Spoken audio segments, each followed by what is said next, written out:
Welcome to My Favorite CX, a podcast that celebrates exceptional customer experiences.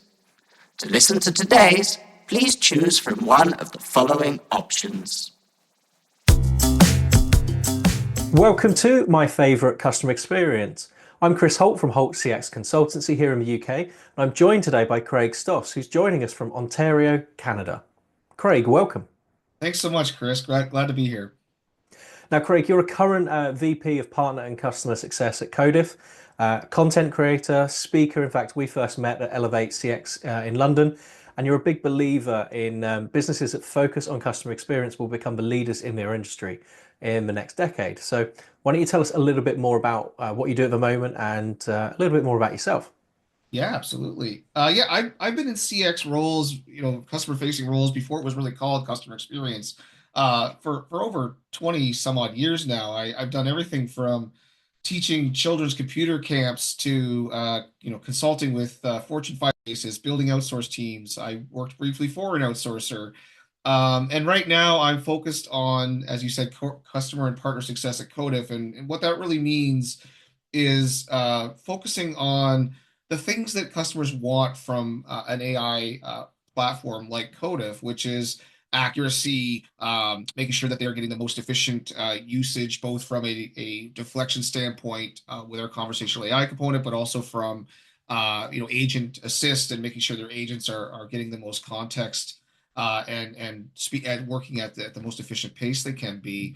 And then on the partner side, really focused on BPO partnerships, and specifically the idea that I think, as someone who's worked a lot in the BPO industry, that there is going to be a shift in what BPOs bring to the market. I really strongly believe that as these AI technologies advance, as any sort of self-service type technology advance, whether it be AI or not, there's going to be a change from this idea that BPOs provide people to BPOs providing a wider set of CX services. I liken it to what's happening in the IT industry, or what did happen in the IT industry back in the 2000s, where IT got very complex and very expensive. Setting up a server room, buying those servers, having the special talented people that could maintain those servers. That was all costly, and it started to outsource into IT service management. I see that same shift in customer experience happening. And the complexity of the market of the tools, conversational design is quite complex. Making sure the tweak AI models complex. Just the sheer vastness of what you can do from an insights and analytics standpoint is complex. And I do see BPOs being able to provide those services at a more cost-effective way, and being very adept at that because they're already in that CX CS space. So my focus at Kodif is really on building those partnerships and bringing good technology and those types of service enablement to the BPO partners. So that's what I'm doing today. Awesome. And you touched on this a little bit, but what's exciting you in the world of customer experience at the moment? I think what excites me the most is the opportunity here, right? Something I've said several times is that we're all consumers, and we all kind of know how we want to be treated, whether it be in a restaurant, a store, or on a web page. And yet, as people like you and I, as people who can impact that, we often seem to forget about that when we bring our day job, when we start doing our day job, right? We start to go back to metrics and maybe specific tools, or maybe what we used to do at a previous company. We forget that there's actually someone experiencing that, and I think that that's such a weird idiosyncrasy in our space, is that the people, I want a person who knows how to build houses to build my house. You would think you would want a person that is a consumer to build the customer experience, and it just doesn't seem to work that way, which is very weird to me. And so I think what we're in now is this, for the first time ever, I think, at least in certainly my last 20 years that I've observed, the technology is available, the knowledge is available, and I think even so, the demands are clearer, right? I think the consumer, every report you see in the past 5 years has talked about personalization, proactiveness, real-time support, uh, any of these things that customers are demanding of us now. I call it the Netflixification of things, where everything is just provided to us. Oh, you would like this show because you like this other thing, and it's on demand. It's right there for you. Um, so what excites me is that I think we're in a place where this is actually not easy, but available, right? The technology to get those insights, the technology to deliver those insights, the real-time support. I mean, smart devices now can have embedded support in them. I really do think that that's an exciting space to be because we can probably more than we could say 5, 10 years ago provide the types of experiences that I think are the best types of experiences. It certainly feels like, well, in one, as customers, our expectations have grown because of that Netflix occasion, because of the way Amazon, if you want something, it's now available tomorrow or next day, or sorry, right now even, same Yep. day in some environments. Though that bar has been raised, but that doesn't mean that companies can't actually hit that bar because there's so much data, there's so much knowledge out there now that if you don't know your customer, there really isn't an excuse because you have the data to do so. And to your point, yeah, the technology, I mean, I come at this from a technologist's perspective, and some of the tech in the CX world now is really quite exciting. Yeah. And the ability to make a change here and to really, at the point we talked about earlier, be a leader in your industry is huge. Yeah. Absolutely. What's interesting is that I think, talking specifically about AI, I think because that's a very popular topic now, is there's this connotation that AI equals chatbot or AI equals conversational AI. And I feel that's the least interesting thing about AI, in my opinion.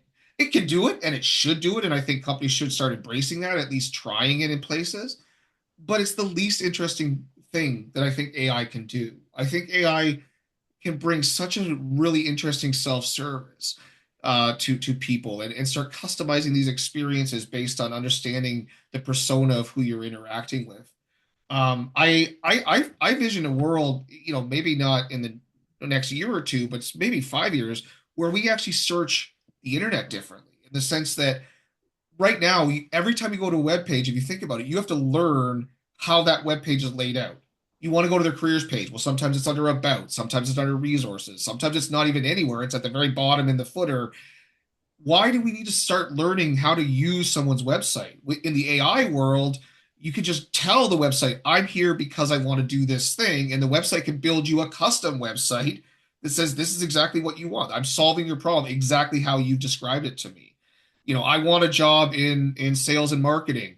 Here's a custom web page that's has been built for you to show you all the sales and marketing jobs, maybe some sales numbers from the previous years, maybe some testimonials from your marketing department, but it's customized to you because you have all that data to do that. And so that take that into the customer experience level. Imagine that world where you don't have to click through 5 or 6 pages to find the thing you want from the company you've gone to see. I really do think we're going to change the way we search the internet in the next few years and or search a specific web page for that matter. And that's interesting to me, right? That's impactful. That changes the way you think about how you design your customer experience because you stop thinking about menus and start thinking about, well, how do I get people the information they want in the real time they need it? It's fascinating to me this area of exploration that's possible. I think so for me too. I mean, when I review digital footprint for a company, I always look at time on page, clicks per visit, that kind of thing. But clicks per visit is sometimes a bit of a red herring in that that just might mean that your website's really badly laid out. And I'm having to click multiple times to go and find something. And actually, I'm having a really high effort experience that results in me just picking up a phone and having that really expensive interaction where I want to speak to an agent because you can't help me. And Yeah. that's certainly something that I look at and go, well, to your point, if we hit a website and it was tailored around what I'm coming to that website for, especially if I'm a known customer, if I'm a known customer and I'm going to my car insurance and I'm within my last month, straight away going to it. Oh, you hear about your renewal? Oh, well, it's this, and this. Do you want to know more? Do you want to look at this? How about, company puts money where their mouth is. We've already compared it. Here's some alternative policies from some alternative insurers that you might want to look at. Want to stay with us? Well, here's 10% off, that kind of thing. It feels like we're not far away from that kind of thing being achievable. Whether it's what businesses want to do or not, I'm not sure. Yeah, I mean, it's always a matter of how, again, it's all about how you want to present yourself, right? I believe in very frictionless experiences. I think if you know to your exact point that someone is coming likely because of renewal, then why not provide a frictionless experience to renew that thing, whatever that is, right? And I just think that if you take away this added bit of friction that we seem to inherently put into things, an example I gave I spoke at a conference earlier this year, um, where I gave the example of this pricing pages, right? We know how frustrating pricing pages can be when we're buying software or whatever it might be, and how many people though measure the impact of not having a pricing point on your pricing page? I think that's really easy. If someone clicks on pricing and immediately clicks off of it or immediately closes the web browser, likely you haven't served their need, right? But who measures that? And I used that. I said that at a conference, and you could see the kind of the eyes light up, being like, "You're right. I don't know how people use our website." And I think that's really important from a sales experience, from the customer journey experience, right? Is measure these things. If people come to you to find something and can't find it, you should know that, and you can tell that today, right? Um, and that it's impactful. So you if you start to realize that, hey, 60% of the people that come to my pricing page bounce, that's potentially 60% of your prospects that aren't going to contact you. That's a number that you would think some sales manager would want to do something about, right? I'm not saying you have to put the big price and big bold, but there is stuff you can do there to help people stay on your website and get that value that they've come to you for. Yeah, so I mean, even on a pricing page, if I'm looking for pricing for some software and I then have to give my details for a demo before I can even get to a pricing, that level of effort, if I don't really want something, if I'm just testing the water, I'm immediately looking to a competitor. Or I'm going, why do I have to jump through this hoop to get that information? What's so good about your pricing that you can't publicly let me know what that looks like? And I think you raise a great point. Customers want that information. They don't want to jump through hoops. Craig, what we're going to do is take a short break and then we'll come back and we'll talk about one of your favorite customer experiences. I'm Holt, your AI-powered favorite experience agent. I can see you've contacted us previously, so I'm loading up your favorite Holt music now, whilst we connect you to the team. Welcome back to my favorite customer experience. I've got Craig Stoss from Kodif with me today, and we're now going to spend a little bit of time talking about one of his favorite customer experiences. So Craig, what was the customer experience that you had either recently or historically? Yeah, it's a little bit historically. I was thinking about this because you told me to prepare something. I think one that I'll share is something just blew my mind, and it really relates to what we talked about in the first segment, is this frictionless idea. We've all been told in restaurants, you spend some time looking at the menu, you get prepared, you close the menu, the wait staff comes over, and you say something like, "Oh, I'd love the salmon," and they're like, "Oh, I'm sorry, we ran out of the salmon," and then all of a sudden you have to open the menu and start scanning it, right? There's an element of friction that I think you can remove there, and one of the things that I loved is I used to live in England. I was telling you this before we started recording. And there was a restaurant in London that I quite enjoyed going to. It was a fairly nice restaurant. It's a place you don't go to every month. You maybe go once a year or some celebration. And I moved back to Canada, and about 2 or 3 years after I had moved back to Canada, my now wife, then her and I were dating, decided to go back and visit my friends in England. And I decided it was around the time of her birthday. So I said, well, let's go to this restaurant and we'll celebrate your birthday. It's one of my favorite restaurants. So keep in mind, I hadn't been to this restaurant in at least 3 years at this point. Made a reservation, got there in the evening, and as they were taking our jackets, as we were kind of checking in and walking us to the table, the maitre d' that was walking us to the table said, "Mr. Stoss, we noticed that the wine that you normally order with your meal is no longer in our cellar. And what I've done is noted 3 similar wines that you might enjoy instead before we had even sat down. And I was blown away, right? I mean, just absolutely blown away. And it really, upon reflection, it was the first time in my kind of like CX career where I really thought about this idea of frictionless, right? Like again, going back to the salmon example, oh, now I have to start from scratch, right? I have to go and I have to like, okay, well, what else do I want, right? If the waiter had just simply said, oh, but we have a sea bass dish with very similar sides, or we can swap out, the vegetables for the potatoes or whatever you prefer on this dish, to make it very similar, that at least would have removed a little bit of friction. Even if I didn't want the sea bass, at least I knew what my options were as opposed to starting from scratch. And that's the same with this wine recommendation, right? Just having 2 or 3 similar wines that I can at least look at. It even possibly was an upsell opportunity. Maybe one wine was a slightly higher price point that I wouldn't have considered just naturally, but if recommended to me because it's something that they think I would enjoy, I would consider it instead, right? And so that really got me into this idea of frictionless experience, like removing just that little bit of boundary between not having something that the person is used to and suggesting something that might be similar or something, or at least giving an option. That was to me a very powerful customer experience. And it sounds like, I mean, you were going back there anyway after a 3-year gap. It sounds like next time you're in town, you'll be doing the same again. Absolutely, right. It's again, these things, and this is the one thing that people ask me all the time, and I'm sure they ask you as a consultant, what's the ROI on CX? And I look at it and I think, that meme that floats around where it talks about like, this person wants training and money to get him up to speed, and it's like, well, what if we don't train him and he stays, right? And so we have a slightly worse employee and at doing worse work. It's the same type of concept here, right? Is CX is more about if what's the opportunity cost of not doing it versus the incremental cost of doing it. I liken it to, I say, we know that the phrase death by 1,000 cuts.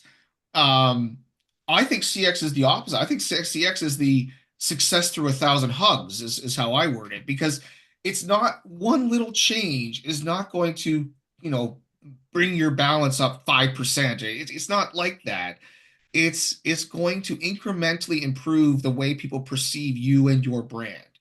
And so you do 1,000 of these little tiny things, and all of a sudden people are raving about you online, and they're posting about you on Instagram and making a big deal about your business. And it's that culmination of things that I think leads to the success of CX. And there are some ways you can measure it, to put it into dollars and cents and make a CFO happy. I just don't think that's the way to think about it. I think it's the opposite of, well, if we don't give the customers what they want, to your exact point about pricing. If I have to have friction to get your pricing, no, I'm gonna go somewhere else. I remember when I said about teaching computer camps when I was younger. I remember this was back in the days of Blockbuster and video stores. DVDs were a relatively new technology, and I wanted to teach the kids as part of this course a little bit about what a DVD was, how it stores movies, because it was a very unique technology if back then, and everyone was used to VHS tapes.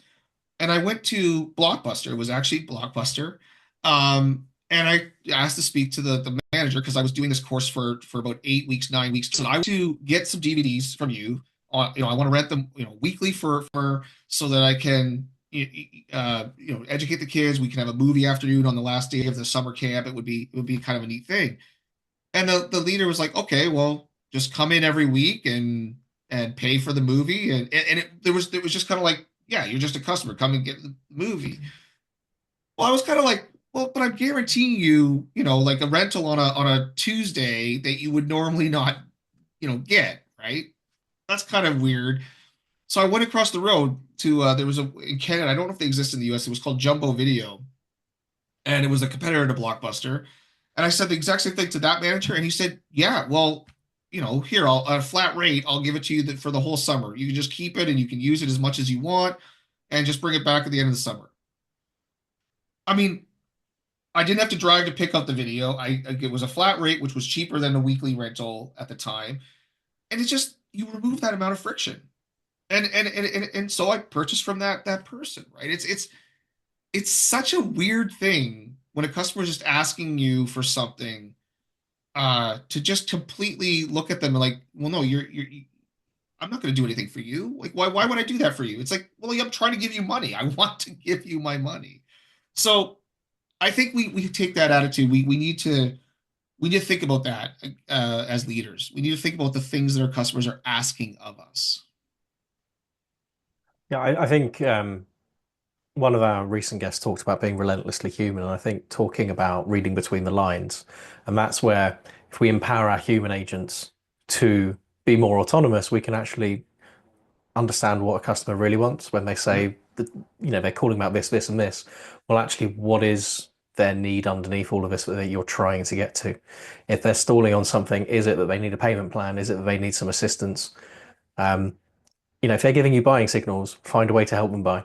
Don't put guardrails in place to stop them from buying and potentially not being a loyal customer. And I think you talked about, I mean, the quote of this show is going to be success through 1,000 hugs. And we had a similar, funny enough, restaurant experience recently. And if I go on the happiness kind of X and Y, our happiness at the restaurant was pretty low through the first 30 minutes of our experience there. It wasn't great. We weren't being looked after. We'd been sent up to the bar. No one took our name. So then we had to come down to find out the table wasn't ready. Table was in a corner, in a drafty corner behind the front desk, and it was loud. And then our waiter spotted that it wasn't right, and he then took it upon himself to completely change around our experience. We were close at that point to walking out. We were like, do you know what? And Saturday night, the Saturday before Christmas in London, trying to find another, or penultimate Saturday before Christmas, trying to find another table at 8 p.m. Good luck. And my wife's like, yeah, we don't want to do that because that's whatever we do, we're going to end up making a bad choice and having a bad experience. And this waiter changed everything to the point where it was like, I want to go back there now. As long as he looks after me, as long as that Yeah. guy looks after me, I want to go back to that place. I want to tell people about it. But up until that point, it needed rescuing. But he was superb. And I think to your point, it's like sometimes we'll forgive the bad if the good really does make a difference. And you're the fact that you'll come to the other side of the Atlantic and go back to a restaurant time and time again, and they'll be like, "Oh well, the wine you normally have is out, but here are some options, so you don't have to think. So your effort is lower. You're already happy before you've even sat down." I think that's pretty incredible. The, there's so restaurants are amazing with this stuff. I mean, to some degree, retail too, but anything that's in person. I mean, I was at a restaurant once where I was with my date, and the waiter was walking by, and I wasn't trying to be a complainer. I was, but he heard me say to my date, "Oh, the bread! Like they gave us this. It was a curry restaurant, and they gave us this naan bread, and it was frigid. Like it was actually cold." And he just heard me say as in passing as I was talking to my date, and he came over within like a few minutes and replaced our bread.